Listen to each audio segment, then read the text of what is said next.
Mitra bisnis warga Indonesia menyandang predikat pengguna TikTok dengan waktu screen time internet paling lama serta jumlah pengguna paling tinggi di dunia. Setiap bulan rata-rata pengguna TikTok di Indonesia menghabiskan lebih dari 38 jam melihat TikTok atau lebih dari sejam sehari. Dan jumlah pengguna TikTok di Indonesia juga merupakan yang terbanyak di dunia, yaitu mencapai 157,6 juta pengguna. Dan untuk membicarakannya lebih lanjut, saat ini kami telah tersambung dengan pengamat budaya dan media sosial, Firman Kurniawan. Baik, Pak Firman, apa yang dapat dicermati dari kondisi ini? Ya, kita lihat para pengguna TikTok ini kan sebetulnya mempertukarkan informasi. Nah, orang Indonesia ini di angka tahun 2023 screen time untuk perangkat digitalnya itu paling tinggi di dunia, rata-rata 5,7 jam per hari. Nah, sehingga kalau di antara 5,7 jam itu digunakan untuk menggunakan TikTok itu masuk akal. Itu satu hal. Hal yang lain, orang Indonesia ini juga dikenal sebagai orang yang tidak suka membaca.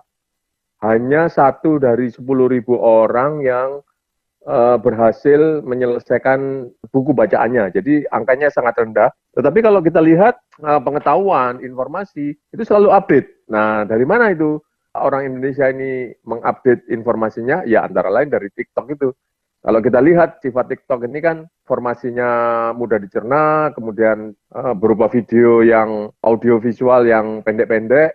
Nah, sehingga itu tadi ketika seseorang membutuhkan informasi secara cepat dapat terpenuhi oleh TikTok. Nah, terlepas dari ada akibat negatifnya dan sebagainya, tapi hal-hal tersebut antara lain yang menyebabkan kita sebagai pengguna TikTok tertinggi di dunia.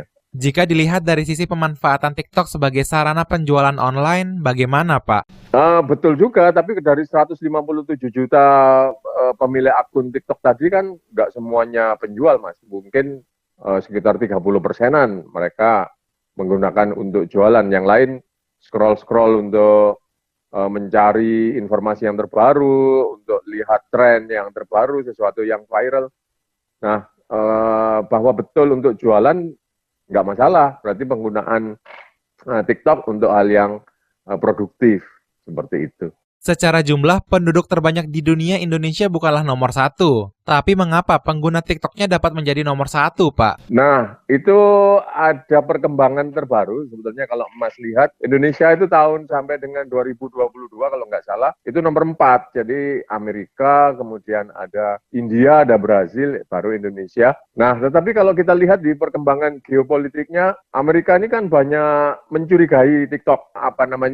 ASN di Amerika dilarang pakai TikTok. Kemudian kemarin sempat Joe Biden sebelum diganti oleh Donald Trump melarang penggunaan TikTok, sampai sempat TikTok berhenti beroperasi selama 12 jam di tanggal 19 Januari. India juga begitu, itu punya policy yang menekan atau mencegah warga negaranya untuk tidak terlalu banyak menggunakan TikTok. Nah, di Indonesia aturan-aturan semacam itu kan nggak ada. Dan tadi sifat TikTok yang mudah dicerna dan sebagainya, jadilah kita negara yang paling banyak menggunakan TikTok.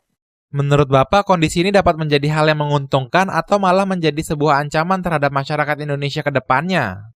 Kalau kita lihat kan di sana tidak terfilter ya, walaupun ada community guideline dan sebagainya yang mencegah konten buruk, tetapi kalau kita lihat kan masih bercampur itu antara konten yang berkualitas, konten yang buruk, konten yang tidak jelas. Nilai informasinya bercampur semua di situ, dan itu menjadi konsumsi utama tadi masyarakat Indonesia yang screen time TikToknya tertinggi. Yang kedua, sebetulnya kegiatan membaca, menelaah secara mendalam, itu sama sekali tidak bisa digantikan dengan menonton sesuatu yang tadinya sifat-sifatnya pendek. Konten-konten TikTok itu kan seringkali karena keterbatasan waktunya, karena perhatian yang minim yang diberikan oleh para penggunanya, itu menyebabkan sering antara konten itu lepas dari konteksnya. Jadi orang hanya melihat, ini loh orang yang tertangkap CCTV melakukan pencurian motor misalnya, atau ada kecelakaan antara mobil dengan motor yang ketangkap CCTV, tapi bagaimana peristiwa selengkapnya itu tidak tertangkap dengan baik. Nah, ini